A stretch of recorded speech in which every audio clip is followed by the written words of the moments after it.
सत्यमयि परमे सांध्य पाठ्य को आप समस्त को स्वागत करुँ। कालीठू आम कही आज पढ़ा बोली 1986 अगस्ट मासर नवज्योतिर संपादकीय आलोचना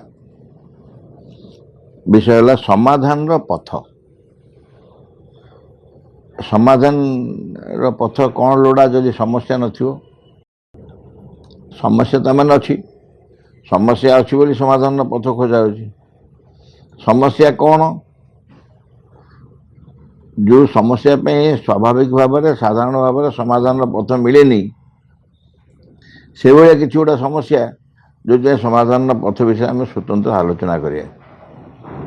यदि समाधान पथ आम हाथ में था आम पार आलोचना कहीं दरकार गोटे विषय स्वतंत्र कहीं लिखा समाधान पथ मैंने एभली किसी समस्या सब अच्छी जो समस्या समाधान प्राय मिलू नहीं जेहेतु मिलू नहीं तेणु समाधान पथ खोजा पड़ो। कौन समाधान पथ हो पार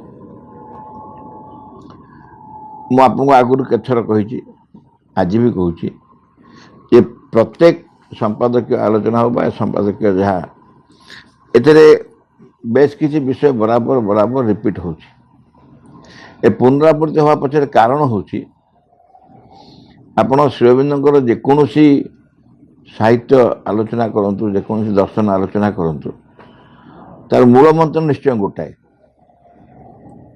मूल मंत्र है रूपांतर विवर्तन रूपांतर एवं रूपांतर ही हूँ बर्तमान सबुठार शेष कथा मनुष्य रूपांतर हम अति मानव जाति आसवे ताको श्री अरविंद विभिन्न भाव में विभिन्न विषय विभिन्न कौटी सोशल साइंस को नहीं कौटी फिलोसफी की नहीं साइकोलॉजी नहीं चाइल्ड साइकोलॉजी नहीं human psychology women psychology education विभिन्न प्रकार विषय को लेकिन श्री आलोचना कर finally that is the solution बोली से सब प्रमाणित आम मन प्राण शरीर रूपांतर हो एवं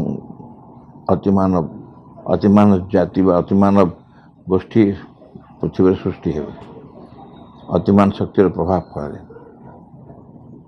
तो न्याचुराली प्रपति महाशय जहाँ आलोचना कर सबू आलोचन बैकग्राउंड से ही रोचे तेणु किसी ना कि पुनरावृत्ति हम ही हम। समाधान पथ समग्र विश्व में बर्तमान एपरी एक विक्षोभ और अस्थिरता देखा देती जहाँ पूर्व केबे भी नथिला।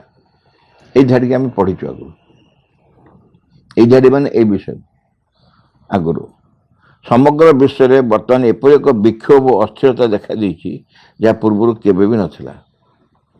यही विक्षोभ सर्वत्र गोटे विपर्य सृष्टि कर समग्र विश्व में कौन गोटे निर्दिष्ट स्थान रे नुह निर्दिष्ट देश रे नुह बा निर्दिष्ट भूखंड रे नुह समग्र विश्व में ए विक्षोभ सर्वत्र गोटे विपर्य सृष्टि कर जेहेतु गोटे विक्षोभ हो से विक्षोभ फल स्वाभाविक अवस्था चहली जाइए।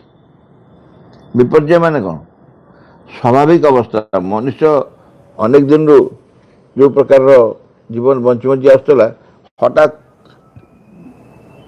से गोटे हईचई आरंभ हो आउ से अवस्था चली हम ना मनुष्य जो धारा बंची बंची आसी जो धारा चली चली आसी से धारा बेकार अकामी होगला अकामी होगला कौन आउ से काम दब ना मनुष्य जीवन कर्म और संसार ये विक्षोभ अस्थिरता द्वारा घोर दुर्दिन सम्मुखीन हो मनुष्य जीवन तार कर्म और संसार गत थर विषय भी आलोचना कर जीवन कर्म और संसार ये विक्षोभ अस्थिरता द्वारा घोर दुर्दिन सम्मुखीन हो आमे स्वीकार करू बा न करू स्वीकार तो करिया पड़ो आज ना काली करिया पड़ो आम जीवन जे दुर्विषह हो सारा ताको जे आज अनुभव करें से काली निश्चय अनुभव कर किंतु एक कथा सत्य ए कौन सन्देह नहीं जे धीरे धीरे धीरे धीरे आम अवस्था दुर्विषह हो चली आहरी अधिक अधिक घोर दुर्दिन सम्मुखीन हो शिक्षा संस्कृति राजनीति आचार व्यवहार पारिवारिक जीवन जातीय जीवन सबकि भांगी चुरमार हो गला पर बोध हो कौन सी बाटे आम चाहिए गोटे शुभ गोटे मंगल गोटे सुंदर गोटे एभली किसी देखा जाऊनी जहाँ कि देखा जाऊँगी सब गोटे जमी विघ्न सृष्टि होची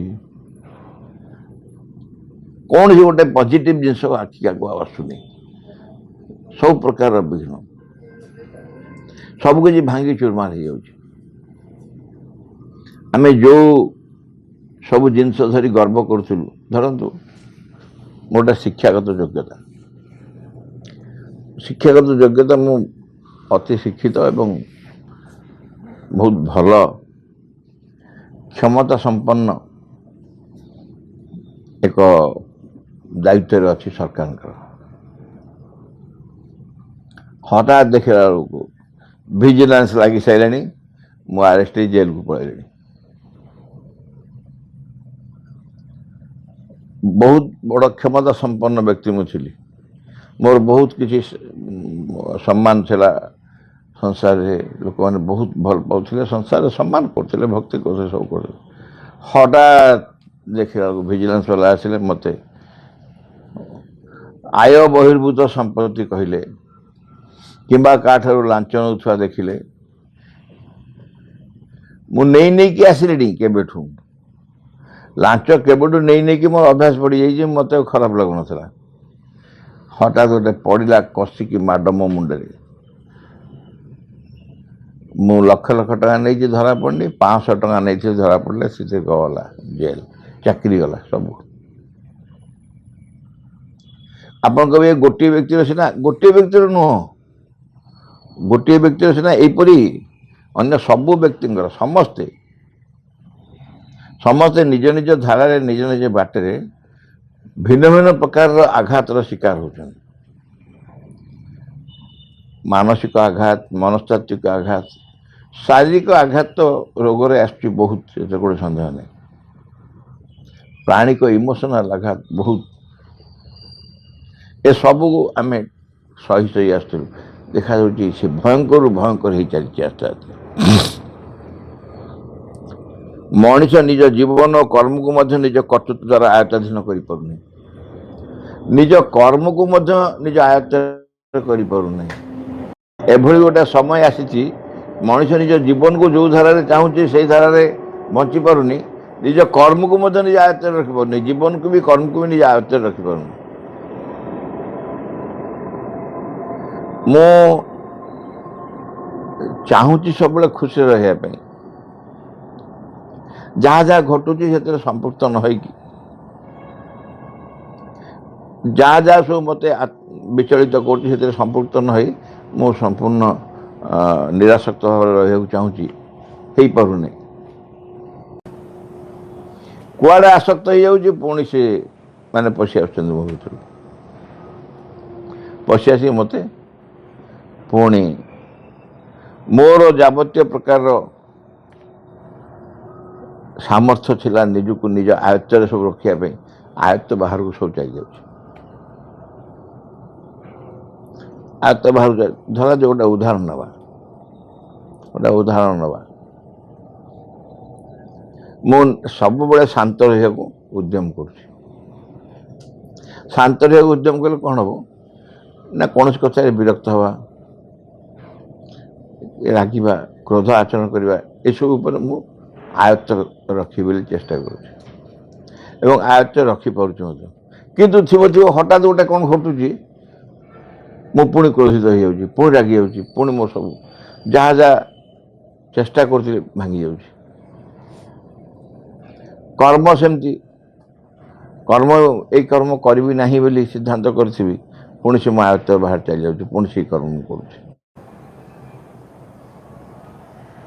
लोभ मो आयत्त बाहर को चली सब जीवन लोभ तो जीवन भितर आसुची मो जीवन और कर्म मो आयत्त बाहर को चली जाऊँ चतुर्दिग ये देखा जाए नैराश्य और हताशा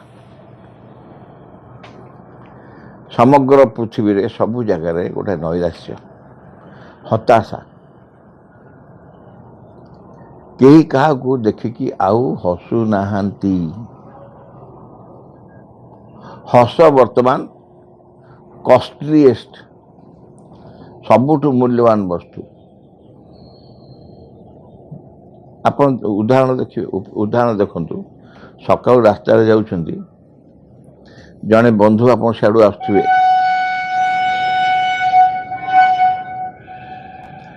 नॉर्मली कौन होता आप मुँह को चाहिए हसदे से भी हसदे आप देखो मुँह चाहिए हसतु से सागे अटके कहीं हसिल हसिल कहीं सत को कौन पर हसिल ना लगे यहाँ हसटा नुह छलनाटा मो बोल छलना कारण हस जड़े हसी पार नैराश्य न रखी हताशा न रखी विषाद न रखी जड़े खुशी आनंद हसी पार ये विश्वास आनी आप हसिले सन्देह हम न पचारतु गोटा सन्देह हम कौन गोटा कौनटा घटी ना हसिला कहीं मैंने हसवाटा अस्वाभाविक सब कथा अस्वाभाविक हो जोड़ा स्वाभाविक हवा कथा अस्वाभाविक हो अन्य दिन मुझे कहती आपको मन थी धरतु आप रास्त गोटे किसी गोटे मूल्यवान वस्तु पाइले आप साधारण कर्तव्य हूँ नहीं पुलिस पाखे दबा बा कौन खबर कागज देखिए आप मेसेज देदेबा जे मो पाखे अच्छे आसी नहीं से आपण फोटो बाहर पेपर फोटो बाहर एते ये साधु प्रकृतिर व्यक्ति एते निस्वार्थपर साधु प्रकृतिर व्यक्ति जे एते मूल्यवान वस्तु पाई मध्य प्रति लोभ आचरण कर उचित जगार फेरे दे अरे यहाँ तो फेरवा कथा एत साधु कौन से खबर कागज आप फोटो भी बाहर दरकार पड़े पुरस्कार मिल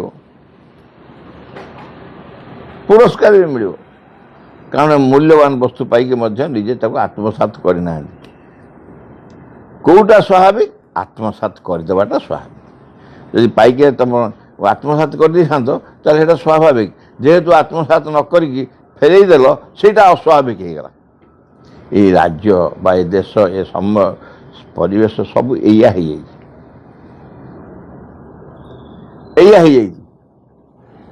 जदि आपण कई जन सत कहला सत कुचुरी कहला ताहले कौन कहूँ ओह आसीगले युधिष्ठिर सत्यवादी माने सत्यवादी हवा भी गोटे गोटे माने लोक मानकर टापरा विषय हो गलानी सत्यवादी एत सत्यवादी युधिष्ठिर से हाँ ताने सत कहवाटा भी गोटे अस्वाभाविक कथा कौन स्वाभाविक मिछ मिछ कह समझते यहाँ स्वाभाविक मुझे अन्य दिन कहते जन व्यक्ति अच्छा जीवन थरे भी सत कहना सीटा विशेष कथा नुह सीटा विशेष असुविधा नुह हाँ मिछ कहे कहती ना जन व्यक्ति अच्छा जीवन थरे भी बोधे सत कहना पार्टी फिटेले मिछ बाहर किंतु आपन जदि सत कहते से आपको अस्वाभाविक लगे लोक यहाँ कि सत यहाँ सत आचरण करे ये समय से अवस्था से हताशा विषाद नैराश्य एमती जे आप आशा रखिकी बसिले हाँ घटो निश्चय घटे भाविले ताले सी आपन को गोटे किंभूत किमाकार वस्तु भाई आप देखा संसार समस्ते मुँह सुखी यहाँ कौन एमती खुशी बुलूँ तेणु मुँह सुखाटा गोटे स्वाभाविक कथा मनुष्य प्रश्न कर कौन एवं यार कौन उत्तर पाऊना यदि हताशा नैराश्य विषाद यही सबुआड़े भरपूर ही रही कौन ଏ ହତାଶା ବିଷାଦ ନୈରାଶ୍ୟ ତ ଗୋଟେ କୋଉଠି ସରିବ? କେତେ ଦିନ ମଣିଷ ଆ ଭିତରେ ଘାଣ୍ଟି ହେଉଥିବ, ତାପରେ କ'ଣ? କୌଣସି ଉତ୍ତର ପାଉନି। ଏପରି ଏକ ଦୁର୍ଦିନରେ ସେ କୌଣସି ସମାଧାନ ପାଇପାରୁନାହିଁ। ଯାହାକୁ ସମସ୍ୟାର ସମାଧାନ ବୋଲି ଭାବୁଛି, 2 ଦିନ ପରେ ସେ ସମସ୍ୟାର ସମାଧାନ ହୋଇପାରୁନାହିଁ। ଆପଣ ଯାହାକୁ ସମସ୍ୟାର ସମାଧାନ ବୋଲି ଭାବିଥିବେ, ପୁଣି କିଛି ବୋଧେ ସେଇ ହେଉଛି ସମସ୍ୟା। ଭଲ ଲାଗିଲାନି, ଟିକେ ଥଣ୍ଡା ପବନରେ ବସିବା ପାଇଁ ରୁମ୍ରୁ ବାହାରକୁ ବାହାରି ଆସିଲେ, ଥଣ୍ଡା ପବନରେ ଟିକେ ବସି ପଡ଼ିଲେ, ତାପରେ ସାଙ୍ଗେ ସାଙ୍ଗେ ଆପଣଙ୍କୁ କାଶ ସର୍ଦ୍ଦି ଆରମ୍ଭ ହୋଇଗଲା। ଥଣ୍ଡା ପବନଟା ଆପଣଙ୍କୁ ସମାଧାନ ବୋଲି ଭାବୁଥିଲେ, ରୁମ୍ ଭିତରେ ଭଲ ଲାଗୁନି, ଟିକେ ବାହାରେ ବସିବେ, ବାହାରେ ବସିଲା ବେଳକୁ ଥଣ୍ଡା ପବନ ଲାଗି କି ତ ଥଣ୍ଡାରେ ବସିବ କିଏ କହିଲା? ଯାହାକୁ ଯାହାକୁ ମୁଁ ସମାଧାନ ଭାବୁଛି ସେଇ ସମସ୍ୟା। ସେ ଯେଉଁ ବିଲେଇ କଳି ଆମେ ଗପ ଶୁଣିନୁ, ପିଠା ପାଇଁ ବିଲେଇ କଳି କରୁଥିଲେ, ଗୋଟେ ମାଙ୍କଡ଼ ଆସିଲା ସମାଧାନ କରିଦେବ, କହିଲା ଅଧା ଅଧା କରିକି 2 ଜଣଙ୍କୁ ବାଣ୍ଟିଦେବି କହି ତଳାକୁ ଧରି ବସିଲା, ପିଠାକୁ ଅଧା ଅଧା କଲା। ଯେଉଁଟା ବେଶୀ ହେଲା ସେଥିରୁ ପୁଳେ ଖାଇଦେଲା, ଥୋଇଦେଲା। ତାପରେ ଏଇଟା ବେଶୀ ହେଲା, ଏଥିରୁ ପୁଳେ ଖାଇଦେଲା, ଥୋଇଦେଲା। ଧୀରେ ଧୀରେ ସବୁ ଖାଇଦେଇକି ପଳେଇଲା। ସିଏ ହେଲା ସମାଧାନ। କ'ଣ ନା ସେ ଉଭୟଙ୍କୁ ବାଣ୍ଟି ଦେବାକୁ ଆସିଥିଲା, ସେ ଉଭୟ ଗଲା, ଯିଏ କମ୍ ବେଶୀ ଯାହା ଖାଇଥାନ୍ତେ ସବୁ ଏ ନିଜେ ଖାଇଦେଇକି ପଳେଇଲା, ସମାଧାନ ହେଇଗଲା। ତେଣୁ ସମସ୍ୟାକୁ ଆମେ ଯାହାକୁ ସମାଧାନ ଭାବୁଛୁ ସେ ଆଦୌ ସମାଧାନ ନୁହଁ, ବରଂ ସେ ଆହୁରି ବଡ଼ ସମସ୍ୟା। ଆମ ପିଲାଦିନେ ମୋର ମନେ ଅଛି, ଗୋଟେ ଯେଉଁ ପଞ୍ଜାବରେ ଯେତେବେଳେ ବ୍ଲୁ ଷ୍ଟାର ଅପରେସନ୍ ହେଲା, ସେତେବେଳେ ପଞ୍ଜାବ ଶିକ୍ଷକମାନଙ୍କର ଗୋଟେ ଜର୍ନାଲ ସିଂ ଭିନ୍ଦରନୱାଲେ ବୋଲି ଜଣେ ଶିକ୍ଷକ ବାହାରିଲେ, ଏବଂ ସିଏ ହେଇଥିଲେ ସଞ୍ଜୟ ଗାନ୍ଧୀଙ୍କର ଅତି ଆତ୍ମୀୟ। ସଞ୍ଜୟ ଗାନ୍ଧୀ ତାଙ୍କୁ ଆଣିଲେ ଡାକିକି, ସେତେବେଳେ ଖାଲିସ୍ତାନ ମୁଭମେଣ୍ଟ ଇତ୍ୟାଦି ଏସବୁ ପାଇଁ ତାକୁ ଆଣିଲେ, ଭର୍ତ୍ତି କଲେ ତାଙ୍କ ଗ୍ରୁପରେ।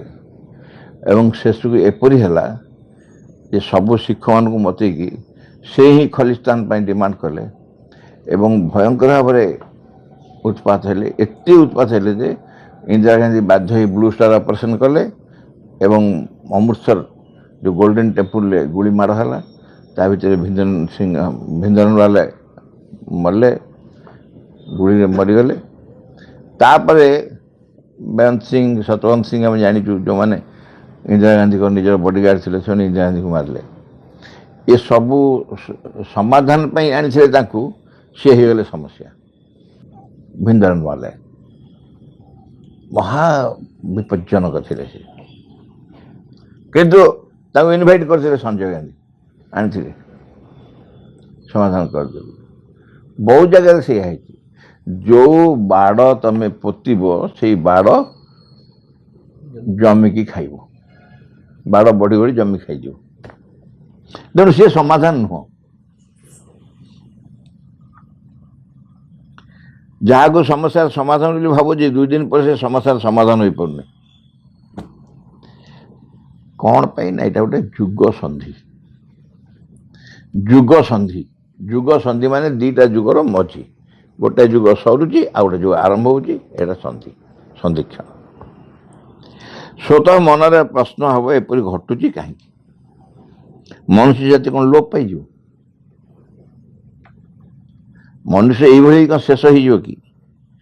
ଏ କଥା ବୁଝିବା ଉଚିତ ଯେ ବର୍ତ୍ତମାନ ହେଲା ଯୁଗ ସନ୍ଧିକ୍ଷଣ। ଆଚ୍ଛା, ଯୁଗ ସନ୍ଧିକ୍ଷଣରେ କିଛି ନିଶ୍ଚୟ ଗୋଟେ ବିପର୍ଯ୍ୟୟ ଘଟିବ ସବୁବେଳେ। ଏପରିକି ହ୍ୟୁମାନ୍ ନେଚରରେ ବି କୁହାହେଇଛି, ହ୍ୟୁମାନ୍ ନେଚରରେ ବି ଗୋଟେ ପର୍ଟିକୁଲାର ଏଜ୍ ଗ୍ରୁପ୍ ପରେ ଆଉ ଗୋଟେ ଏଜ୍ ଗ୍ରୁପ୍ ଅଛି, ପ୍ରତ୍ୟେକ ଗୋଟେ ଭିନ୍ନ ଭିନ୍ନ ଏଜ୍ ଗ୍ରୁପ୍। ଗୋଟେ ଏଜ୍ ଗ୍ରୁପ୍ ପରେ ଆଉ ଗୋଟେ ଏଜ୍ ଗ୍ରୁପ୍ ଆରମ୍ଭ ହେଲା ବେଳକୁ ତା ଭିତରେ କିଛି ପରିବର୍ତ୍ତନ ହେବ। ଆମେ ଯେଉଁ ଆଡଲ୍ଟସେଣ୍ଟ ଏଜ୍ କହୁ, ଆଡଲ୍ଟସେଣ୍ଟ ଏଜ୍ଟା କ'ଣ? ଗୋଟେ ନିର୍ଦ୍ଦିଷ୍ଟ ବୟସ ପରେ ପିଲା ଭିତରେ ବିଭିନ୍ନ ପ୍ରକାରର ଚେଞ୍ଜେସ୍ ଆସେ, ପରିବର୍ତ୍ତନ ଆସେ।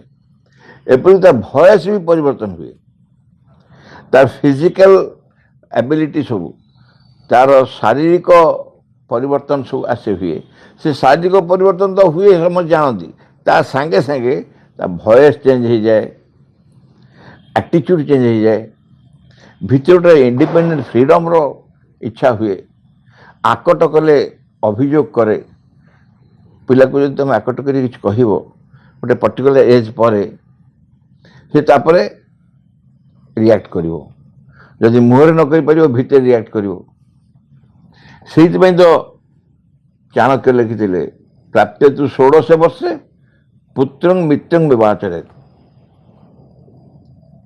पुत्रं मित्रं एव आचरेत् पुओ को सांग भाया व्यवहार करिवो 16 वर्ष हो गला परे कारण तार से अवस्था से शासन भल लगे से भिन्न भिन्न समय आउ किसी एज पर आउ कौन लगे आउ किसी एज पर आउ कौन लगे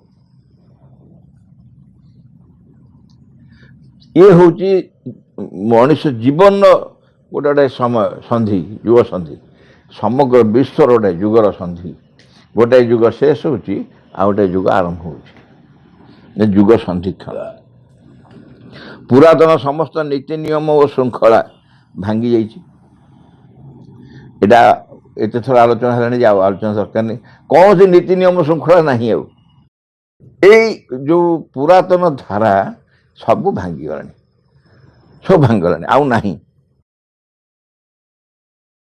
यहीपरि संधिक्षण पुरातन युग चली जाऊँगी और नूतन युग आसो चेष्टा करुँपरि संधिक्षण द्वारदर्श आम आज उपस्थित हो पुरातन युग चली जाऊँगी नूतन युग आस गोटे संधिक्षण आम उपस्थित एक कथा भी ठीक जे पुरातन युग संपूर्ण रूप चली जाई नहीं अर्थात नूतन युग धारा पुरातन युग तड़ी दे पारि नहीं पुरातन युग जो चली जाइए कहूँ चली जाऊँगी चली जाइनी धीरे धीरे जाऊँगी आस्ते आस्ते नूतन युग जे आसूची से जगह दखल करनी जगह दखल करनी जमती गोटे मिनिस्ट्री रिजाइन कर दियंती मिनिस्ट्री रिजाइन करदे गवर्नर कौन कहती नेक्स्ट मिनिस्टर पर इनचार्ज रुह इनचार्ज होने से कौन सी इंपोर्टाट डिसीजन दे पारे खाली डे टू डे एक्टिविटी को सी मैनेज करेंगे इंपोर्टाट डिसीजन किसी चीफ मिनिस्टर दे पारे कारण नुआ मिनिस्ट्री आसी नहीं से पर्यंत तुम्हें खाली दायित्व नहीं चलू था बर्तमान पुरातन जुगर अवस्था से पुरातन जुग जी अच्छी से खाली काम चला रही नूतन जुग पूरा आसी नहीं से गोटे संधिक्षण और नूतन जुग को पुरातन जुग बाट छाड़ूनी छाड़ दूनी परस्पर मध्य गोटे युद्ध जेपरी लगी रही ये कोई तू उठ मु बचबी से कोई नाई मुझे छाड़ी गोटे चेयर चेयर युद्ध अतीत कहुए जे नुआ मंत्री हो सारे सी आज पुरातन मंत्री चेयर छाड़ूना नाई मुझे चेयर बसबी से गोटे जगह देखाई जे जन को आप पोस्टिंग करते हेडमास्टर पोस्टिंग पुराना हेडमास्टर चार्ज दौना से नुआ हेडमास्टर जॉइन कर सारे से जॉइनिंग रिपोर्ट पठे दी से टेबुल पाखे आउ गोटे चेयर पकई से बही गोटाए टेबुल दी जन हेडमास्टर पुरातन हेडमास्टर चार्ज दौना रिलीव होना जाऊना नुआ हेडमास्टर जॉइन कर सारे क्या अर्डर तक ना बाहर सारी दी जन हेडमास्टर गोटे स्कूल ये अधे कम से अधे फाइल दौरान या अधे फाइल दौरान अच्छा ये तड़े से जावाक चाहूना कारण तांकर मोह कटिनी पुरातन युग तार मोह कटिनी संसार तेणु से जावाक चाहूनी ए सब कथा मनुष्य निजे न बुझी पारे तार चाप अनुभव कर कारण एक कथा तो बाहर को कुछ घटुनी ना मो भितर घटुची ए सब गोटे जुग जाऊँगी आ गोटे जुग आसुच्ची बाहर कौटी दिल्ली दरबार में कि भुवनेश्वर कैपिटाल होनी मो निज भितर होतु मो निज भितर हो चाप मो प्रेसर अनुभव कर चाप ही मनुष्य व्यक्तिगत जीवन और सामूहिक गोष्ठीगत जीवन को अस्तव्यस्त कर मो भितर गुड़ाए जिनस पुरातन जिनस एवं भी बद्ध हो रही नूतन जुग जबरदस्ती प्रवेश कर नूतन जुग प्रवेश कर अस्तव्यस्त जी पुरातन जुगर जी अच्छा से माने किलिबिली होती तड़िया को आलोक चेष्टा करुँची अंधार किलिबिली हो मत सब भोग पड़ू मोरी भितर हो मत ही भोग पड़ू ମଣିଷ ସବୁ ମଣିଷ ଏଥିରେ ବର୍ତ୍ତମାନ ହନ୍ତସନ୍ତ ହେଉଛନ୍ତି। ଏପରି ସମୟରେ ମନୁଷ୍ୟକୁ ଅଗ୍ରଗତି କରିବାର ଅଭୂତପୂର୍ବ ସୁଯୋଗ ଆସିଛି। ତେଣୁ ଏହି ସମୟରେ କ'ଣ ହେବ? ଏହି ସମୟରେ କ'ଣ ହେବ ନା ଯେଉଁ ନୂଆ ଯୁଗ ଆସୁଛି ସେ ପୁରାତନ ଯୁଗ ଠାରୁ ବହୁତ ଅଧିକ ଶକ୍ତିଶାଳୀ, ବହୁତ ଅଧିକ ଶକ୍ତିଶାଳୀ। ପୁରାତନ ଯୁଗ ବାଟ ନ ଛାଡ଼ିଲେ ମଧ୍ୟ ବେଶୀ ଦିନ ରହିବା ସମ୍ଭବ ନୁହେଁ। ମଣିଷ ଯଦି ଜାଣି ଶୁଣିକିରି ନୂତନ ଯୁଗ ସହିତ ସମ୍ପୃକ୍ତ ହେବାକୁ ଚାହିଁବ, ଚେଷ୍ଟା କରିବ, ତାହେଲେ ପୁରାତନ ଯୁଗକୁ ତଡ଼ିବାର ସହାୟକ ହେବ, ନିଶ୍ଚୟ ସହାୟକ ହେବ। ଏବଂ ତା ପାଇଁ ଗୋଟେ ଅପୂର୍ବ ସୁଯୋଗ ଏଇଟା।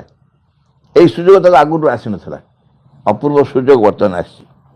ମଣିଷ ଇଚ୍ଛା କଲେ ପୁରାତନ ଦୁନିଆ ଭିତରୁ ବାହାରି ଗୋଟେ ଲମ୍ଫ ଦେଇ ନୂତନ ଜଗତ ଭିତରେ ପ୍ରବେଶ କରିପାରିବ।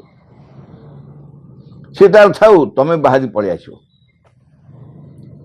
ସେ ତାର ଥାଉ, ପୁରାତନ ଯୁଗ ଯଦି ଅଛି ଯାଉନି, ରହୁ, କେତେ ଦିନ ରହିବୁ, ରହ, ମୁଁ ତ ପଳେଇ ଯିବି ଆ ଭିତରୁ ନା, ତୁ କାହାକୁ ନେଇକି ବସିଛୁ କ'ଣ ଅଛି?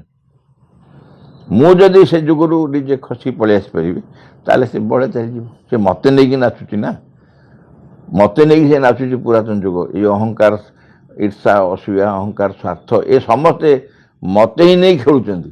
ମୁଁ ଯଦି ତା ଭିତରୁ ବାହାରି ଚାଲି ଆସିପାରିବି ତାହେଲେ ସେ କୁଆଡ଼େ ରହିବ? ସେଥିପାଇଁ ମା କହିଲେ blessed are those who take a leap toward the future. ମା କ'ଣ କହିଲେ? Blessed are those who take a leap toward the future. ଅର୍ଥାତ୍ ଯେଉଁମାନେ ଭବିଷ୍ୟତକୁ ଲମ୍ଫ ଦେବେ ସେମାନେ ହେଉଛନ୍ତି ଭାଗ୍ୟବାନ, ଧନ୍ୟ। ଧନ୍ୟ ସେଇମାନେ ଯେଉଁମାନେ ଭବିଷ୍ୟତ ଅଭିମୁଖେ ଲମ୍ଫ ଦିଅନ୍ତି। ଏଠି ଲମ୍ଫ କାହିଁକି କୁହାହେଇଛି? ଅତୀତରେ ଆମେ ଆଲୋଚନା ବି କରିଛୁ, ମନେ ଥିବ। କେତେ ଗୁଡ଼ିଏ ଶବ୍ଦ ଅଛି।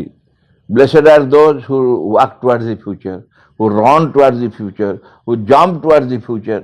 ଏତକ ନକହି market take a leap toward the future. ଅର୍ଥାତ୍ ଆପଣ ଯଦି ପୁରାତନ ସାଙ୍ଗରେ ସମ୍ପର୍କ ରଖିକି ଆଗକୁ ଯାଉଥିବେ ତାହେଲେ ସେ ପୁରାତନ ତଥାପି ଆପଣଙ୍କୁ ଟାଣୁଥିବ। ପୁରାତନ ଟାଣୁ। ଆପଣ ୱାକ୍ କଲେ କ'ଣ ହୁଏ? ଗୋଟା ଗୋଟେ ପଛରେ, ଗୋଟା ଗୋଟେ ଆଗରେ। ରନ୍ କଲେ ବି ସେୟା ହୁଏ, ଗୋଟା ଗୋଟେ ଆଗରେ, ଗୋଟା ଗୋଟେ ପଛରେ। ଜମ୍ପ କଲେ ବି ଦୌଡ଼ି ଦୌଡ଼ି ଆସି ଗୋଟା ଗୋଡ଼ ପଛରେ କରିକି ଡେଇଁବେ। କିନ୍ତୁ ଲିପ୍ କଲେ କ'ଣ ହେବ? ଲମ୍ଫ କଲେ ଦୁଇ ହାତ ଦୁଇ ଗୋଡ଼ ସହିତ ଏକାବେଳକେ ଛାଡ଼ିବେ, ଆଉ ଅତୀତ ସାଙ୍ଗରେ ସମ୍ପର୍କ ରହିବ ନାହିଁ। ଅତୀତ ସାଙ୍ଗେ ଯଦି ସମ୍ପର୍କ ରହିବ ତାହେଲେ ସିଏ ଛାଡ଼ିବନି। ଆପଣ ସବୁଦିନ ଘାଣ୍ଟି ହେଉଥିବେ। ସେ ଯେଉଁ କାହାଣୀ ନାହିଁ, ରାତିରେ ଚାଲିଗଲେ ଫେରିଲା ବେଳକୁ ସେ ସମସ୍ତେ ଆପଣମାନେ ଜାଣିଛନ୍ତି ସେ କାହାଣୀ।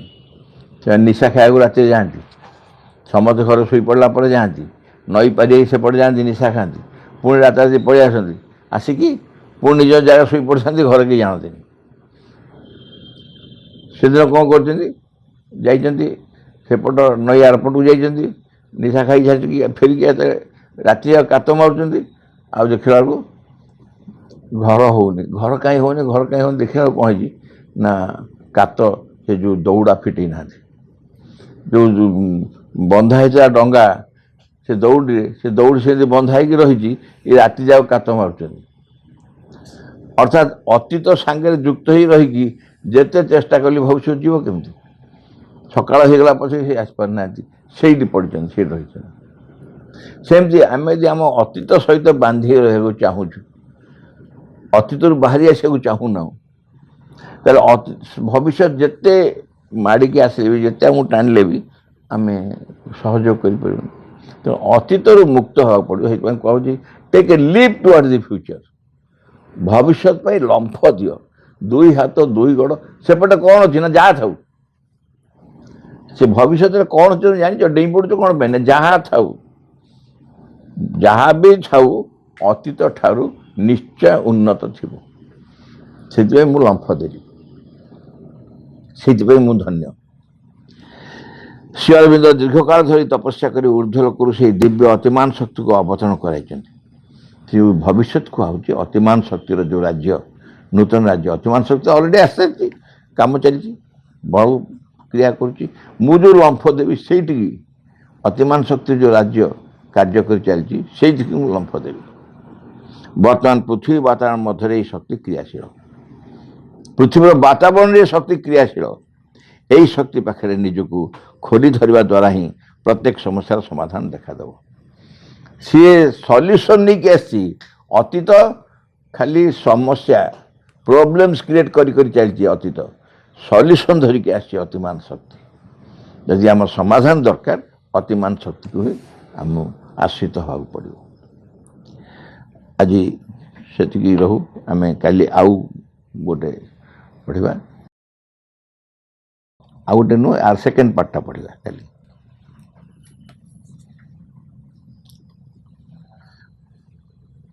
ଭଗବତ ସେବକର ପ୍ରାର୍ଥନା। ବିଘ୍ନ ବିନାଶନ ହେ ଭଗବାନ, ଜୟ ହେଉ ତୁମର।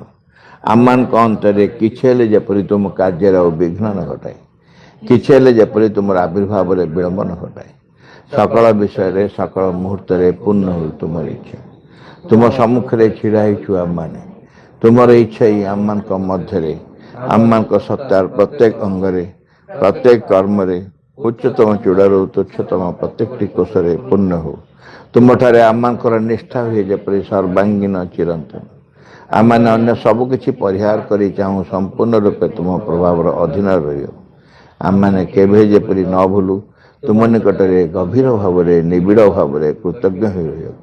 ପ୍ରତି ମୁହୂର୍ତ୍ତରେ ତୁମେ ଆମମାନଙ୍କୁ ଯେଉଁ ଅପରୂପ ସମ୍ପଦ ସବୁ ଦାନ କରି ଯାଉଛ, ସେସବୁର କିଛି ହେଲେ ଯେପରି ଆମମାନେ ଅପଚୟ ନ କରୁ।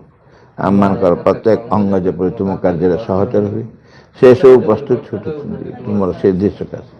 ପରମ ସିଦ୍ଧିକର୍ତ୍ତା ହେ ଭଗବାନ, ଜୟ ହେଉ ତୁମର। ତୁମର ବିଜୟରେ ଦିଅ ଆମମାନଙ୍କର ଜ୍ୱଳନ୍ତ ସକ୍ରିୟ ଚରମ ଅଟଳ ବିଶ୍ୱାସ। In the name of the Mother, for the sake of the Mother, by the power of the Mother, with the strength of the Mother, to all adverse, harmful being or force, I order to quit this place at once forever.